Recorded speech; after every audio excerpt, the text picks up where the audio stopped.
Welcome to Penrose Learning, where we make understanding easy. You start by ensuring Python and pip are available because that makes installation predictable. Once confirmed, install Jupyter with pip install Notebook or pip install Jupyter Lab. This gives you either the classic notebook or the modern lab interface. Open your terminal in the project folder. That keeps files organized. Then run Jupyter Notebook or Jupyter Lab.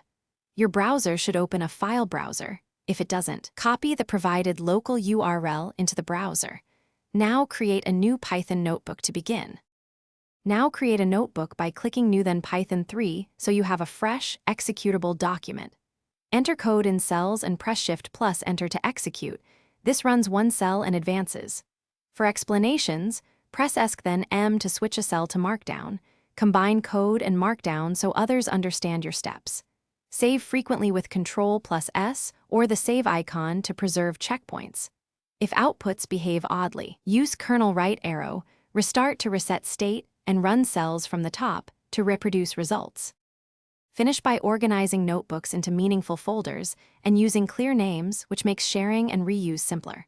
When ready to distribute, use file right arrow download as to export. IPN for collaborators or HTML/PDF for reports. This preserves outputs. Make sure to clear output if you need clean files. If the browser can't connect, check the terminal for the server token URL or IP, confirm the correct port, and verify firewall or VPN settings. Fixing those usually resolves access problems quickly. Thanks for watching. If this was helpful, leave a like and consider subscribing. See you next time.